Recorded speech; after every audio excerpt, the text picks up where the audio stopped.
Welcome to Lunch with Legacy Leaders, a weekly talk show with local and national thought leaders on issues impacting the Black community. Now introducing our host, Miss Anne Marie Sorrell. Good afternoon and welcome to another episode of Lunch with Legacy Leaders. I am your host, Anne Marie Sorrell, President and CEO of the Mosaic Group. Before we get started with our broadcast, I'd like to thank our sponsors for making this broadcast possible. Thank you to Demesman and Dover Accident Attorneys and AARP, as well as the University of Miami Miller School of Business. Today's guest, Today, I'm joined by a special guest, Dr. Dale Caldwell. He is a professor and the executive director of the Rothman Institute of Innovation Entrepreneurship at Fairleigh Dickinson University. Welcome, Dr. Caldwell. How are you? Good. Happy to be here. Excited to be on the show. I'm happy to have you. So I'm going to introduce you formally to our audience, but of course, I'm going to give you an opportunity to tell us about your journey through so much. I mean, you have so many amazing accomplishments. You've worked on so many initiatives. We're going to touch on a few of them today, and you've authored several books. So of course, it was really hard to narrow down what we wanted you to address today because you just have so much to talk about with us. Well, first, it's an honor to be here. And, I want to thank, my good friend, one of my best friends, Dexter Bridgman, the founder of MIA. So I've seen this organization grow and have been part of that and somewhat of an advisor. So it's been good. But I been involved with a lot of different things. I always start with my dad, New in March with Dr. King. He was a foot soldier in the civil rights movement. And that had spurred me on to try to make a difference in the world. And so I went to Princeton undergrad, got my MBA in finance from the Wharton School of Business, and then got a doctorate from Seton Hall, and have been developing entrepreneurial programs. And we'll talk some about how entrepreneurship, I believe, can change the world and really reduce poverty. So, I'll answer more about myself as we go through the questions. Absolutely. So with that being said, thank you for sharing your journey. Let's talk about the Rothman Institute of Innovation Entrepreneurship. What is it that you all do there? What exactly is this institution? Well, great question. So the Rothman Institute has been around about 20 years. I've been there just 3 years, and it's been one of the first entrepreneurial institutes within a university. As some know, every major university has several institutes with specialties. And so our specialty is entrepreneurship. And so our focus was on family businesses. We've become one of the national leaders in understanding family businesses. Our focus is on veteran businesses, where we have a program where we help veteran business leaders and their immediate family members develop a business plan and really help their business grow. We do student entrepreneurship where we help students, and we're really getting deeper into urban entrepreneurship to really get into our community to help Black and other types of businesses really grow and thrive and create jobs for the community. Wow. Well, that sounds pretty robust. I know that, like you said, if you guys are, started back in 20 years ago, I know there are few, not a lot, but there are a few universities that have entrepreneurial centers or some element of that at their institution. Yeah. So what about? Go ahead. Let me just say this. One of the things that's different about us is that we're very external focused. A lot of the other great entrepreneurial institutes are very much focused on students and internally, and they're doing incubators. We're really focusing on really pushing this agenda of entrepreneurship to really to be a major force in society. Well, that leads me to your work in creating what you call entrepreneurship zones. I've heard of opportunity zones as it relates to like economic development, redevelopment, and things like that. But what exactly are our entrepreneurship zones, and how did you come up with that whole concept? Well, I grew up in urban areas. I was born in Boston. I lived in Harlem for a while, in Roxbury, and my dad was a minister in the communities. So really understand what it's like to be in an urban community. And the previous presidential administration came up with this idea of opportunity zones. And, that person happened to be a real estate person, and opportunity zones are just tremendous opportunities for real estate investors because they get long-term tax credits for investing in these poor communities. So on the face, it seems like a great idea. And some opportunity zone programs and some developers are excellent about that. But Anne Marie, the reality is that those new real estate ventures are pushing out urban community. They're pushing out local businesses. They're pushing out. So you're going to see all these urban cities like Miami or Newark, or they're going to be beautiful. They're going to have all this stuff, but all the poor people are going to be pushed to the side. They're not developing. So the idea of Entrepreneur Zone, and I wrote several articles about this, is to really, instead of pushing them out, why don't we help to grow those businesses in the community and create new businesses so that they can create jobs and people can afford to live in the cities that are expanding. So I'm not against necessarily opportunity zones, but many of them, and we have to watch them to make sure they're not just pushing people out. Instead, they're really bringing people in and increasing wealth in the community. And that's what Entrepreneur Zones are about. And they're ecosystems. So often programs support one business here, one business there. What we're saying is really, why don't we support all of these businesses together with financing, with education, with support, job training, other things, so that they can be a cohesive unit to really grow much more effectively and much more rapidly. And I totally agree with that. I was actually having a conversation with a colleague yesterday about a development that's coming into one of the lower income communities. And, everyone's super excited about it. And I said, yeah, development is great.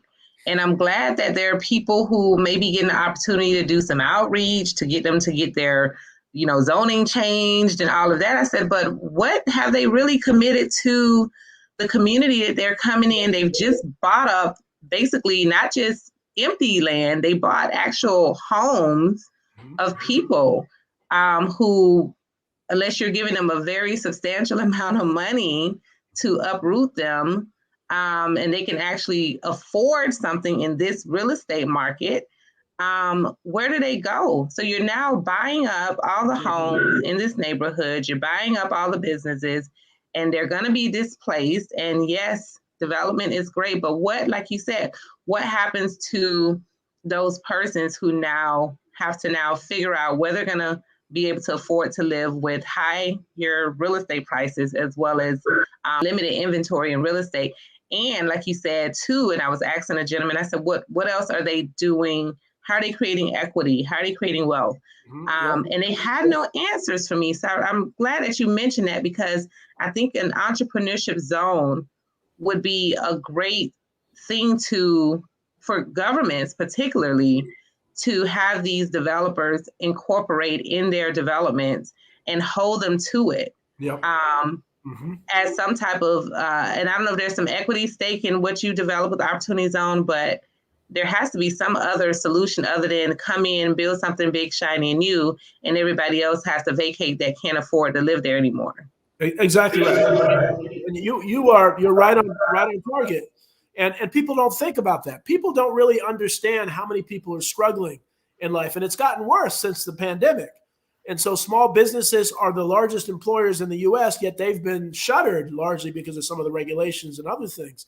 And so one of the things we're doing at the Rothman Institute, really nationally, which is why I love being on this program in Florida, is to really push this idea of using entrepreneurship to empower the community.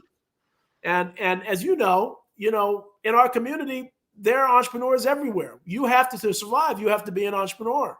But so often capital is short. There's not enough capital to do the business that they want to do. And instead, I'm saying government, their number one job is to create jobs, and we need to hold politicians accountable and say, well, what jobs have you created?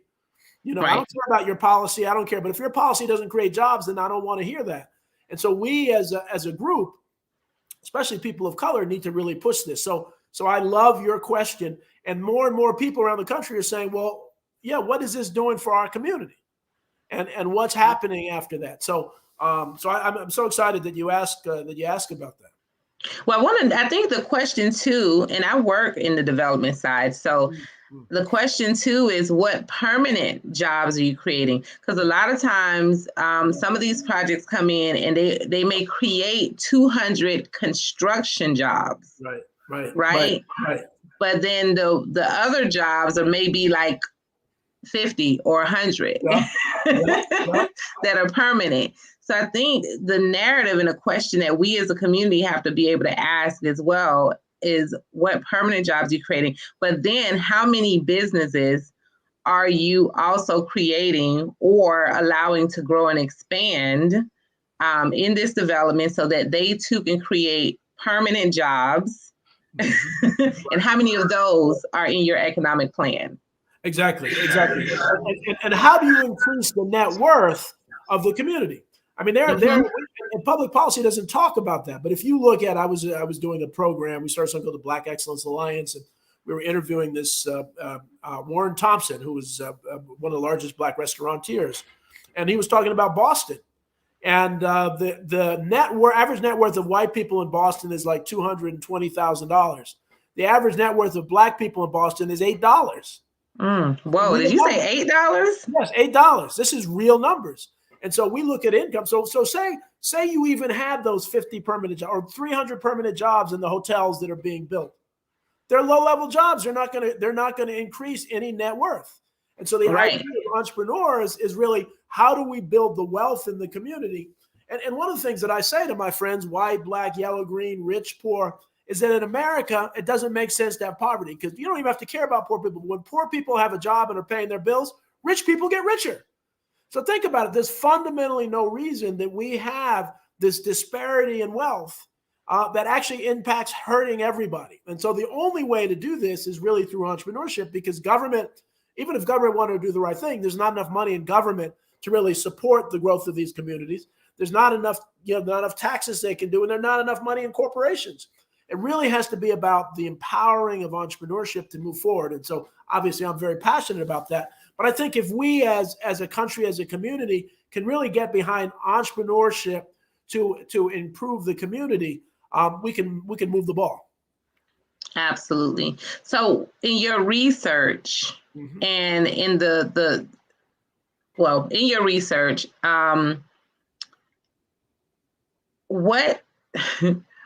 how effective do you think, and I'm talking about, and I'm sure you've done some national, you're in New Jersey, so not just research in New Jersey, but nationally and globally, because even globally, from an entrepreneurial standpoint, we see where even on the continent of Africa, when you have, programs for women to make products and then sell them, that's a way for them to survive and create, even if it's not wealth, but create an income for them and their families.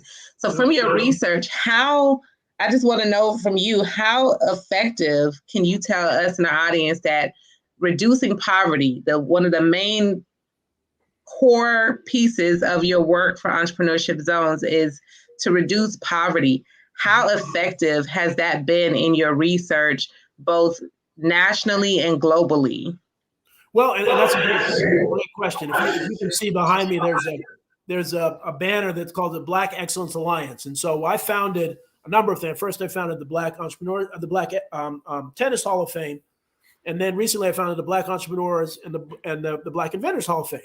And we did our inaugural induction ceremony on May 30th in Tulsa, Oklahoma, for the 100th anniversary of the race massacre in Tulsa, Oklahoma, that most people didn't know about until this, which says something about our education system and our history. Well, why is that important to entrepreneurship? Well, during segregation, when segregation was legal, Black folk had no choice but to be entrepreneurs. And so the Greenwood section of Tulsa, Oklahoma became the wealthiest Black community in the country because of entrepreneurship. And so what does that mean? Well, remember, during segregation, 7 of those families had their own planes during segregation. And it was all because of entrepreneurship. It was all because the community supported entrepreneurship. We're really trying to look to create those entrepreneur zones where you have multiple entrepreneurs coming together, supporting each other, creating jobs, improving the education, reducing crime, improving the quality of life. So it really is, when I tell people this, it's like a no-brainer, but people in public policy don't fully understand that one, they don't believe that we are truly entrepreneurs, and they don't understand that it's not about, tax dollars or other things. It's really about empowering the community. So, and as you start to look at, whenever you have successful reduction in entrepreneurship, the research shows in poverty, there's an entrepreneur somewhere around there that's part of it. Yeah. Wow.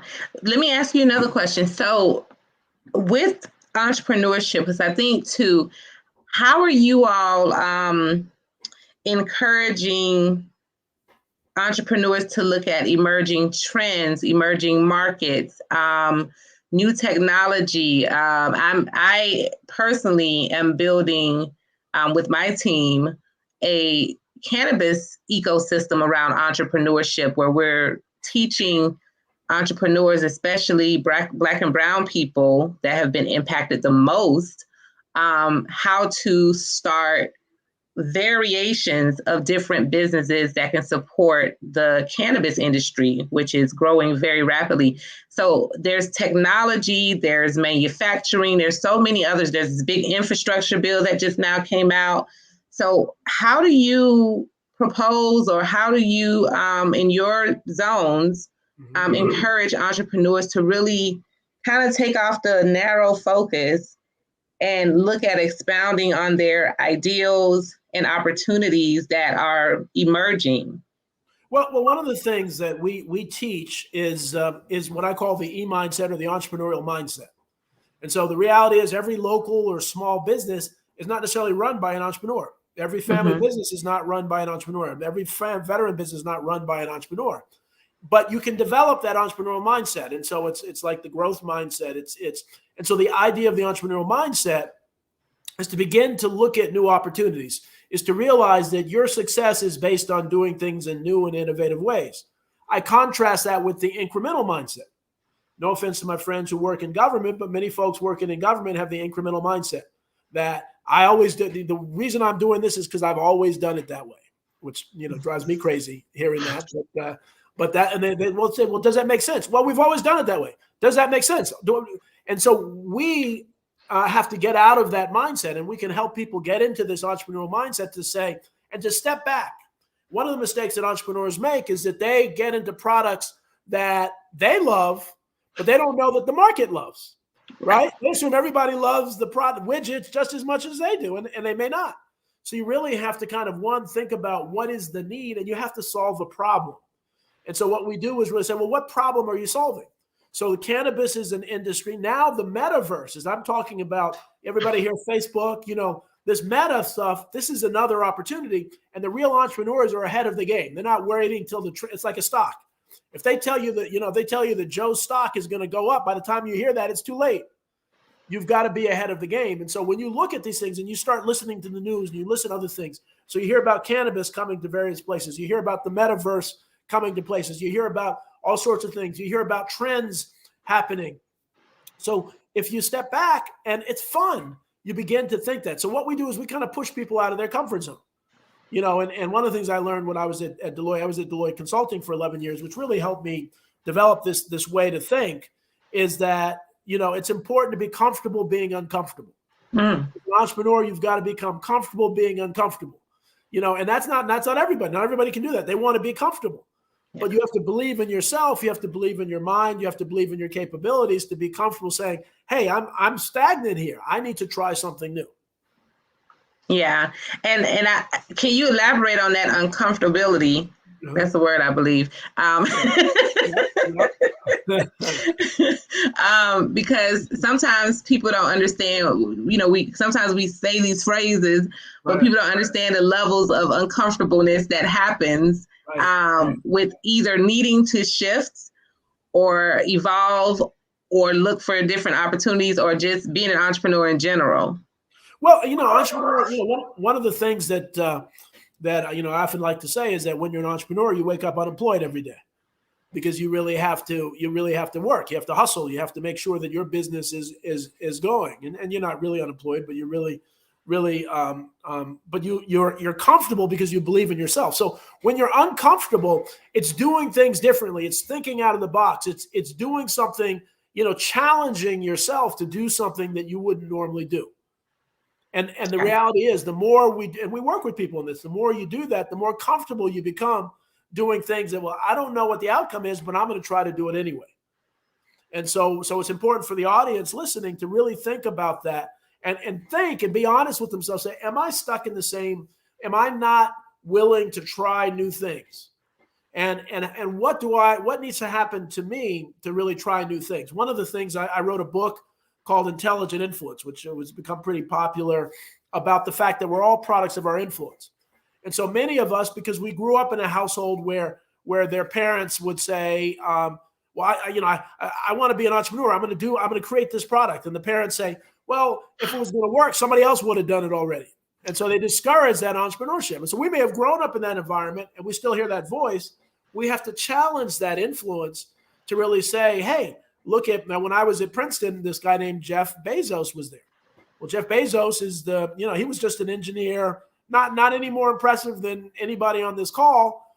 And he really had a vision that wasn't, that people didn't believe in, to put credit cards on the internet to buy books. And back then, nobody was going to put their credit card on the internet. But he took that into one of the largest companies in the world. So you need to study those stories. So if you have doubt about entrepreneurship, begin to study the stories. And there are plenty of Black entrepreneurs who have taken nothing, from a Magic Johnson to others to really become successful. So begin to study that. But for us as a community, us as a Black community or the Latino community, we have to control our destiny. Yeah. And right now, we don't control our destiny. We rely on other people to control our destiny. And the way to control that is through entrepreneurship, and it's through capital.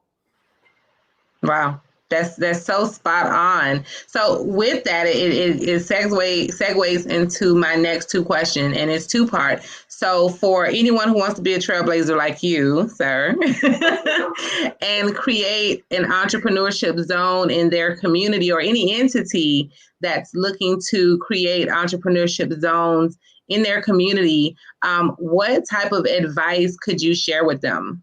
Well, first, my email is dcaldwell@fdu.edu, dcaldwell@fdu.edu. If you're looking to start an entrepreneur zone or have some questions, feel free to send me an email and I'll get back to you. It may take 24 hours, but I'll get back to you. So that's one. So if you're really interested in learning more, and I can send you, I've written a number of articles in international publications and others about that.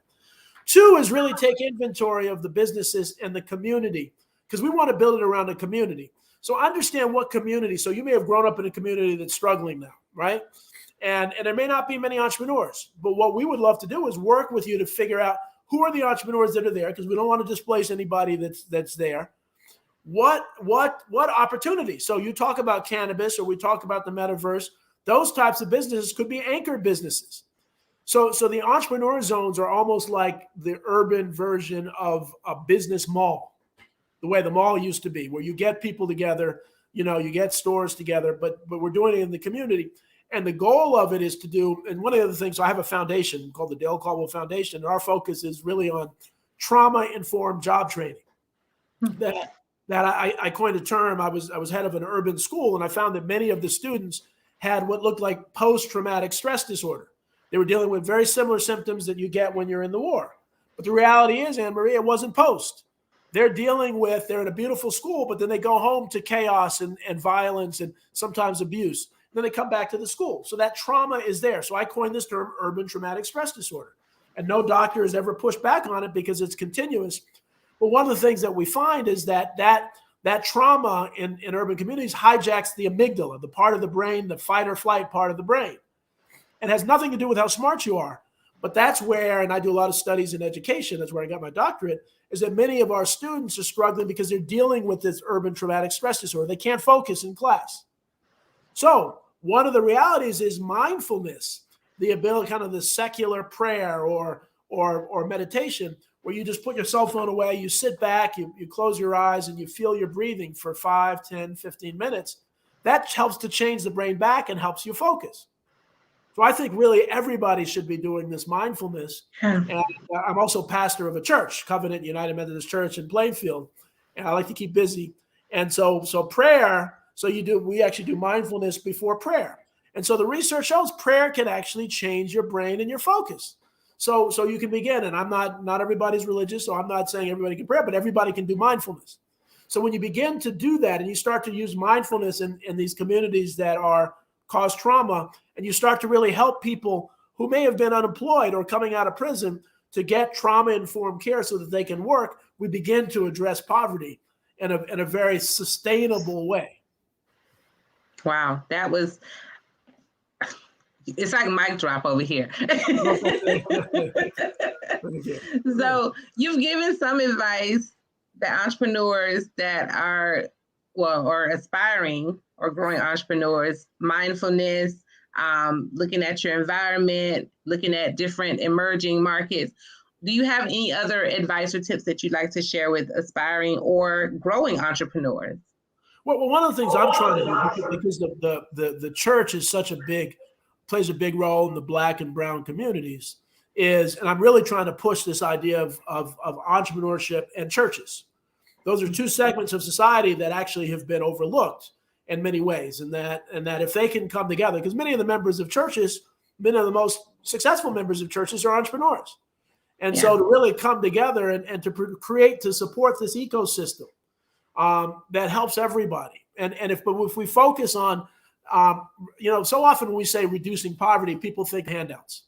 And so the other thing, and Anne-Marie, I like terminology is very important. I think social media has made words more important than ever. And so one of the things I like to say is that I was actually at an anti-poverty conference when I used to be a state official in community affairs, and everybody was saying the safety net. We need to get the safety net. We have the safety net. I said, we need to do more than the safety net. The safety net catches people and keeps them there. It's important to feed and house folks, but what we need is a safety trampoline. We have to bounce people back into society, and we're not done with our responsibility until we're bouncing people into society. We're helping them to be able to pay their bills, to be sustainable. And this entrepreneurship is one of the ways that we can build on the feeding programs by having these job training and safety trampoline entrepreneurial programs.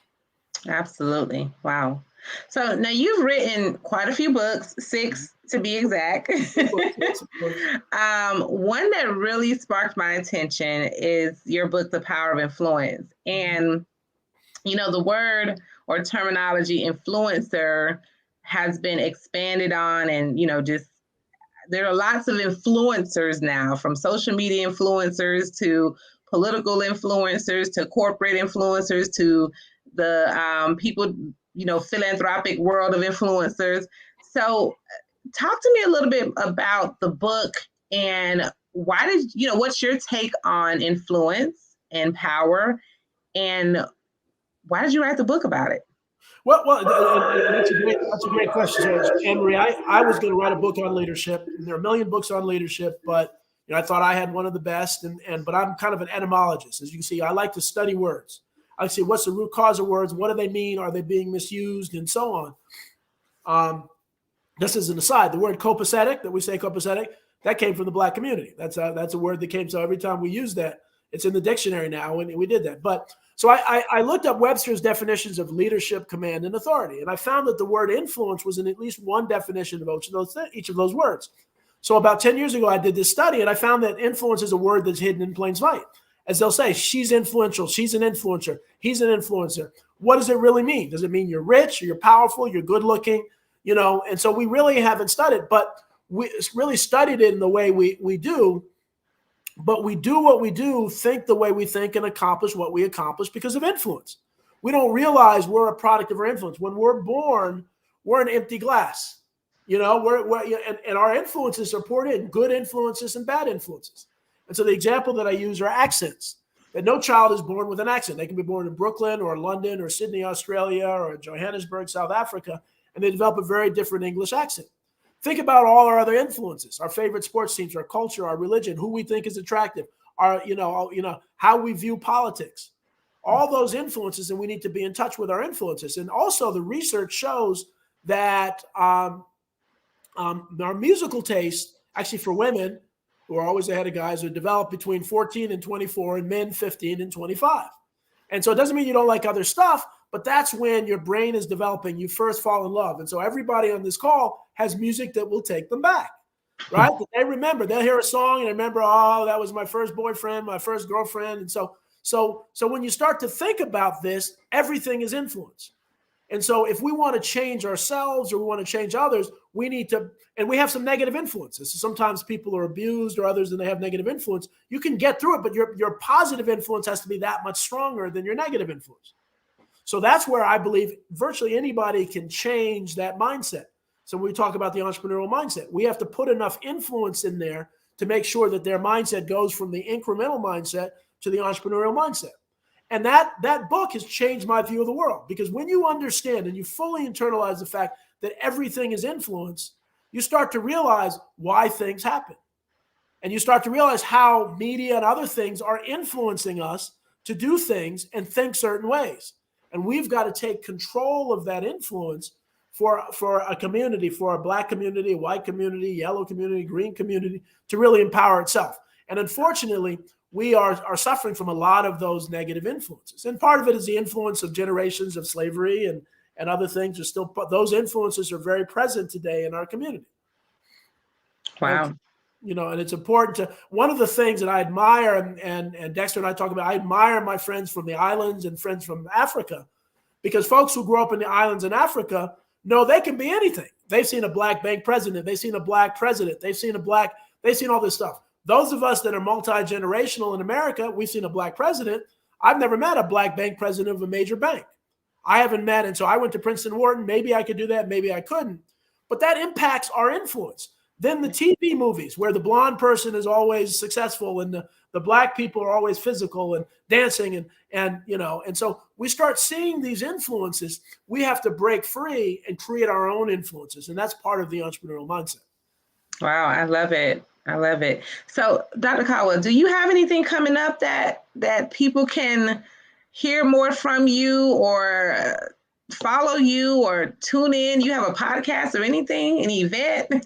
Yeah, well, I'm the host of two TV shows.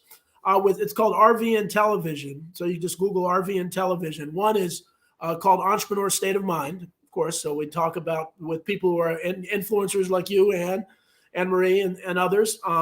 Dexter's been on it. Dexter Bridgman's been on it. Another show called Family Business World.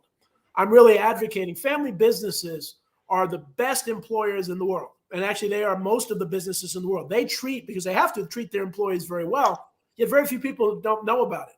And so I talk about us supporting family and local businesses. We have to go out of our way, even if we pay a little more, but it comes back to us because they're the ones that contribute to our community. So I do those two shows. So RVN Television. So I've been doing that for a year and a half.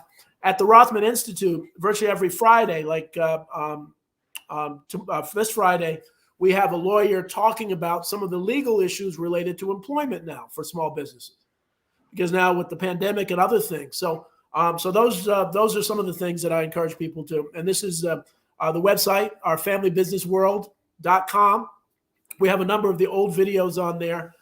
We talk about our family business program. So we're in it together. And so everyone on this call, my hope is, if nothing else, you get this idea that entrepreneurship is the foundation of turning the community around, but also America around. The country is in real trouble now financially, and it's not about one side or the other. And then this is one of the things, Henry, and I'll be quiet after this, but that I really rebel against this conflict, because the powers that be like the conflict. Because what we need to do, and the nice thing about the Entrepreneur Zones is I've had both Biden supporters and Trump supporters like that idea, because they know that it's about that empowerment.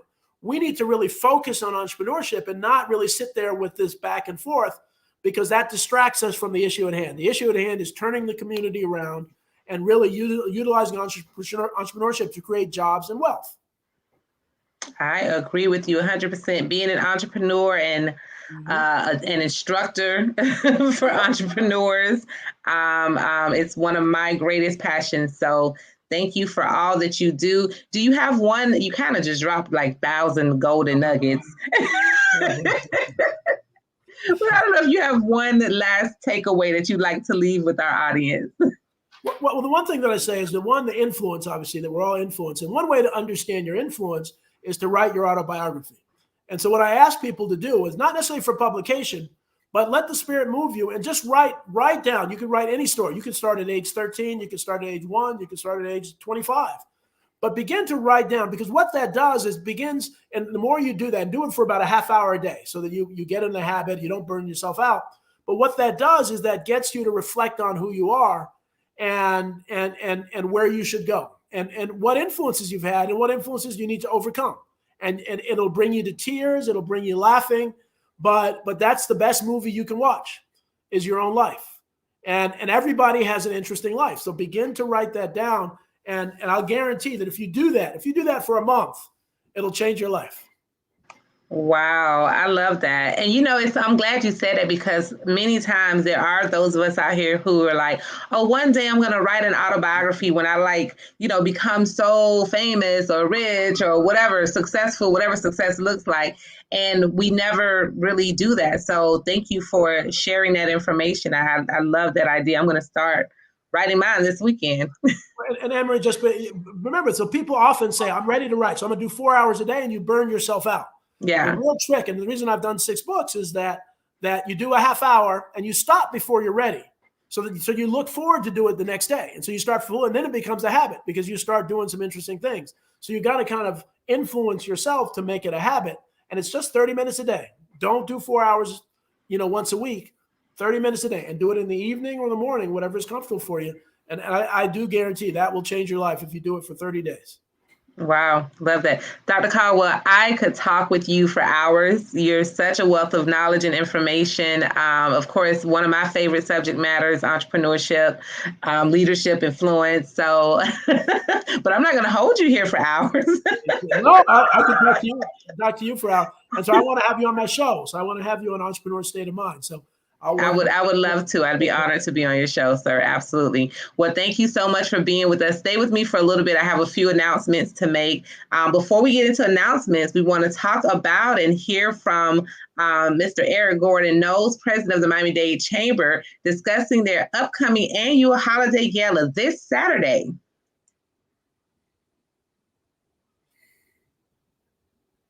It's an honor to be here with you and my magazine.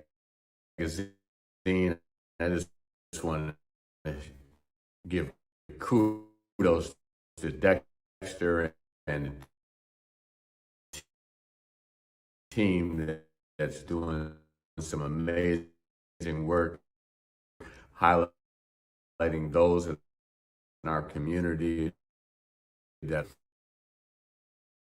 Stephen M. Ross is our honorary chairman, and it will be held at Hard Rock Stadium. Of the year, it's been a rough couple of years for all of us. We're starting to come out and to live again, but this will be the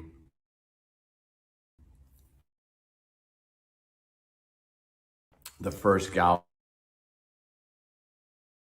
that we've had. Is that we will be receiving that, and we have our award, in which Maya Passamore will receive that one. And then we have what we call the H.T. Smith Lifetime Achievement Award for all the great work that H.T. has done in our community. He spearheaded the boycott back in the 80s when Mandela was slighted by our our local government. But anyway, I'm not going to get into that right now.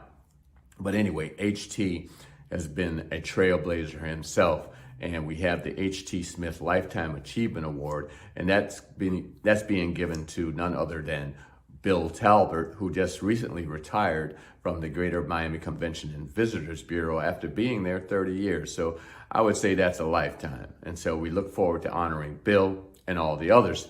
But a special presentation that we're going to do is recognize and celebrate Thelma Gibson. It is her 95th birthday. It's her 95th birthday. That's an amazing milestone, and she's still at it. She was co-founded the Thelma Gibson Health Initiative, and so we just thought it would be right to celebrate her. Her birthday is in December, and we will be there, so come out. But when I say come out, a lot of you've heard that tickets have been, they're sold out. Sponsorship is sold out. But we do have what we created, we call the lounge experience. So you can purchase tickets for $150, and you can be a part of the overall experience. When the event begins, we will have a reception. Everybody will be in the reception. And then when the event begins, those sponsors that have tables will go to their tables. The lounge experience, guests will stay in the lounge. We'll have monitors that you can watch the event on those monitors, and then we will serve dinner. Everyone will have an amazing dinner, and after the dinner, we will have a party. So we want you to come out. You can go to www.m-dcc.org, or you can call the chamber at 305-751-8648, and you can purchase those lounge tickets. I'm telling you, a lot of folks are buying those tickets, so jump on it. It's going to be a great night. Folks are still calling. They wanted to buy tickets to the gala. Tickets are sold out in the main ballroom, but we do have the lounge experience. And, I want to thank some of our sponsors, Baptist, Brightline, obviously the Miami Dolphins, MCO Construction, all of my board members, and I'm going to get in trouble because I'm forgetting, I don't have a list of all our sponsors, but please go to our website, www.m-dcc.org, events, and you'll see all of our sponsors. And I truly want to thank those sponsors for their support of this year's gala. And I look forward to seeing you on Saturday, this Saturday. No, I was going to say November. Today's the last day of November. So, and as I'm laughing. But anyway, thank you, Dexter. Thank you to the team for all the support that you do. See you on Saturday, December 4th. Love you.